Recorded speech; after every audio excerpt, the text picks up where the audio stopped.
My friend Annie Frey joining us for her normal Wednesday slot here on the Mark Cox Show. How are you? Doing okay. I'm glad to hear that. Staying dry. Yeah. It's a mess. The only reason, of course, we're in the center of the Emmis complex here, and the only way I generally know if it's raining is when the TV goes out. Yeah. Because we have a satellite TV. That's how you know you have That's satellite. it. Hey, it's raining. I can tell. Yep. Yeah. But my kids were supposed to sing God Bless America today at the Cardinals game with Trinity Lutheran School in Edwardsville. Right. And didn't get to do it. So we've got some guests here who are going to take an impromptu tour of the radio station from Trinity Lutheran School in Edwardsville because they were down here, and why not? It was a nice pivot. A little bit of an audible, but awesome. It may be an improvement. You never know. So as an Edwardsville resident, how do you feel about the fact that you'll be paying more taxes to a school you're not using next year? Well, I'm pretty used to it. It's not something that will take that much getting used to on my part. The real tragedy here is that the mismanagement of funds at the state level has made this a pressing issue. Right. So it's almost more important to take care of the kids now, but the question will be, will the follow through be on all the indignation that we have been observing from the people who are in support of Prop E and all the people who are angry, who are against Prop E, which is a raise in property taxes to fund the local school district. So the money doesn't go to Springfield, where they basically just toss it down the toilet. The money will stay local, but lots of people were upset about a lot of things. And the vote yesterday doesn't stop the problems that have existed that have gotten us there. Some people are saying it is a Band-Aid. Some people are saying it's not a Band-Aid. But the mismanagement continues. It definitely continues at the state level. So what next? What next for the voters who are in the Edwardsville School District or in Madison County? The county sales tax failed there, so the sales tax will not go up to fund the facilities in the Madison County area. You can't be really, really mad up to Election Day and then get your tax hike and then be okay with things, because obviously there's been a problem that has led us to that moment. And does the push, does the frustration, does it continue to hold the people accountable? Because it's not the taxpayers that are accountable for this. It's the people who have been managing the funds. So you get bailed out by the taxpayers. But what next? That's my question for the people who have been frustrated and supportive of Prop E. What next? Do you quit or do you keep pushing? It's like the Illinois, the legislature reminds me of the equivalent of walking into a bar and finding the drunkest person you can and handing them your wallet and asking them to hang on to it and not to spend too much of your money while you're gone. Yeah, it's hard to trust. You can't. How do you trust? You can't trust them. They've burned that trust so many times through the years, and all those years of Democrats being in control and Chicago largely being in control of Springfield's ruined it. Majorly. I was surprised in terms of local elections yesterday that most of, not all, but most of the tax increase issues that were on the ballot on the Missouri side of the river passed. A lot of them, not all of them. But Prop P was the biggest one. Mm-hmm. It passed overwhelmingly. Well, people, especially here in St. Louis, we love our police officers. We love our law enforcement. We appreciate those people who put themselves between us, our civilian selves, and danger. And there isn't a political stand, or some have said, this isn't the hill we're going to die on, making that political stand. And then the other question that I have in light of all of these things passing is, how much does the new administration in Washington, D.C.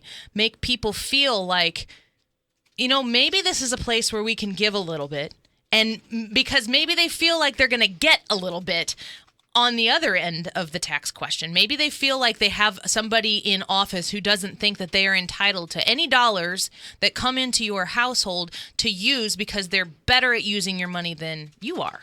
So maybe people are feeling a little more open to these specific issues that are helping specific things because, and I say this as an Illinois resident, it's a little more bleak over on the east side of the river. I still don't feel, I feel there's a pretty far distance between myself and the Trump administration because the state of Illinois takes so much. Sure. But I wonder if that has something to do with it. I pointed out earlier, and I didn't really think about that angle of it, people thinking they're going to get a tax cut here at some point.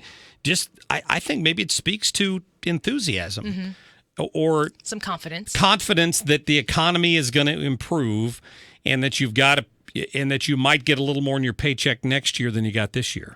Therefore, you're willing to give up a couple $100 more in taxes. Especially when you know that it's going to help police officers, assuming that the local folks don't manage.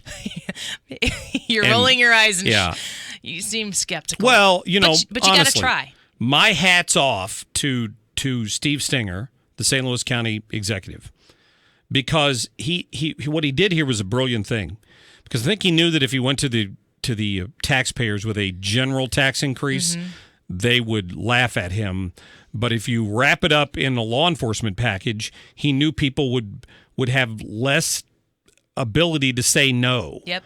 And now it's incumbent upon the sitting county council members and every resident in this county to make sure we don't have monies that have already been sent to the police pulled out of future budgets because they know this new money's coming in. Yes, you can't do your quick research, 15 minutes before you go vote and be like, "Oh, police officers, okay, I have to vote to support that." Right. And then back out. You have to follow the money, and you have to follow the authority, the people who are representing you, and making sure that you're holding them accountable to the things that they said they're going to do. Yeah, and what we want is our police officers to get more money, and again to get a better pay scale situation than waiting 12 years for their first raise and the issues we've talked about. Prop P is a vote of confidence in law enforcement, not in government. Thank you. Well put. That's exactly that hits the nail right on the head. Yeah, that's true. That's why I'm here. Speaking of, thank you. Speaking of votes, we've got a vote coming up on Neil Gorsuch. You and I talked about this earlier, and I kind of got you off track, but it's what you came in here to talk about.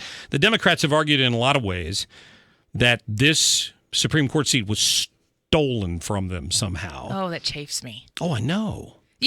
Of all the people, Democrats are so good at using the nooks and crannies of the rules and the regulations that exist to get what they want. And they have no shame about it. And Republicans tend to try to do the, at least in the legislature, they try to do the upstanding thing where they, a good faith measures. It seems like they want to trust the system to unfold the way you would like to have it unfold. Liberals or Democratic representatives generally are more eager to say, no, this is part of the system, our structure. We can filibuster. We can keep things in committee. We can do whatever it is that we want to do because this is part of the structure. So nobody stole anything here. There is no... Barack Obama still nominated a Supreme Court justice, and the Senate acted completely and totally within their right to do what they did. But they did lose something. Which is? An opportunity to seize control of the Supreme Court. The Democrats? Yes, because had they gotten Merrick Garland approved, then they would have had a 5-4 majority on the Supreme Court. So if I were the Democrats, I would be very sad about that. But that's where it ends. Right, but that's why they're so hurt. That's what they saw an opportunity with Scalia's death after they acted like they were bummed out about it to appoint somebody who was going to give them that 5-4 swing vote.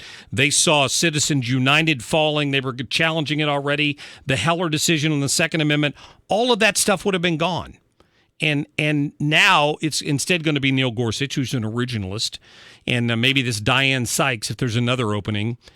And we'll cement that 5 or 6 vote majority for a long time. And Amen. They're bitter about that. And you know what? That's the number one reason why I voted for Donald Trump. Thank you. I'm not a Trump train, engineer. That's not where I sit on that train. But the hat would look so good on you.